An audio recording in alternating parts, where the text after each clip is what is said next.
Hi, hello, what's going on? I'm just thinking about what's going on in Washington. You know, the Fiscal Cliff. Oh yes.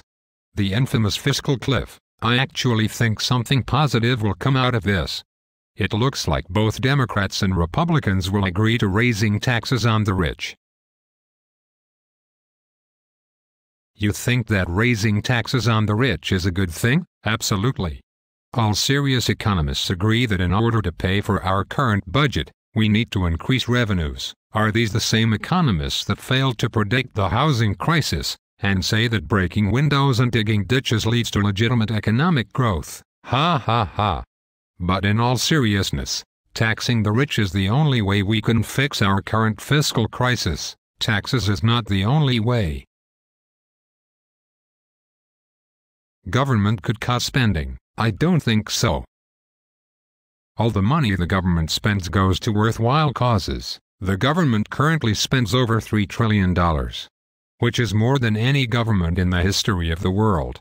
You think every penny of that is being spent on something worthwhile? Well, maybe not every penny, but not enough to offset our current budget deficits. How about military spending?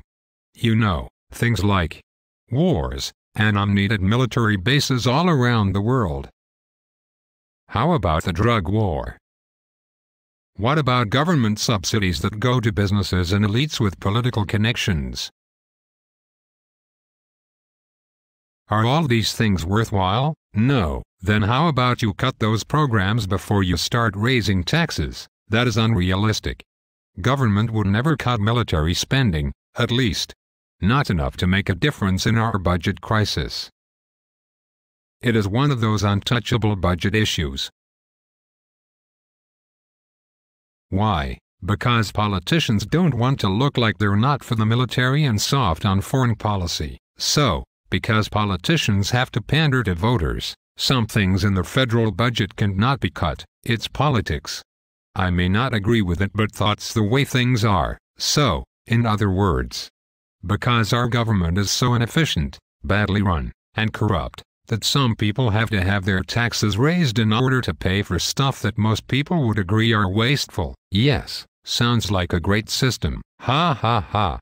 It's not perfect. Can I ask you a question? Sure. Do you know when was the last time the government significantly cut its budget? No, it was in the 1940s.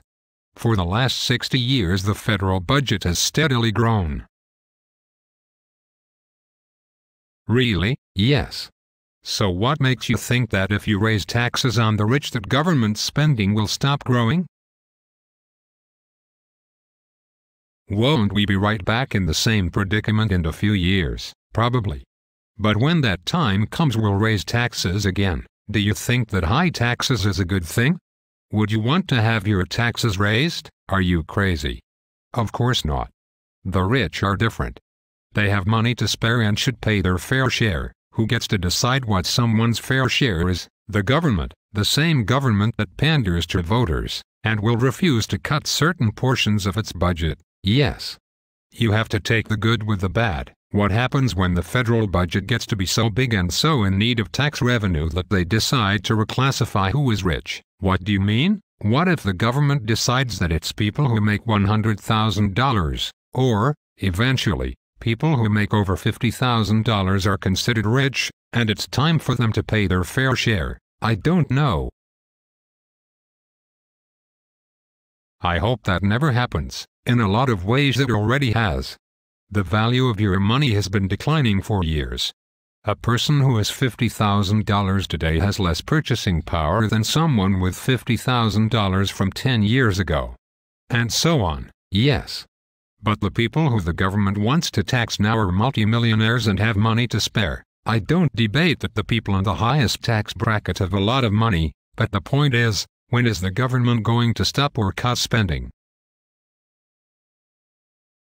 I don't know. Do you see why I, like others, want the government to cut spending before even thinking about raising any taxes or closing loopholes? You yourself admitted that the government is spending money on things that are not worthwhile. I guess I agree. But I just don't think that it's realistic that the government will ever cut some of its spending. We didn't always live in a country in which the government spent $3 trillion. We didn't always live in a country where the government in DC had almost unlimited power. At some point we need to take a stand to what our government is doing.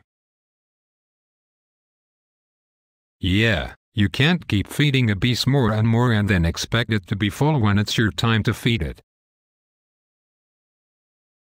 Yeah, good talk. See you later. So long. Remember, just say no to government.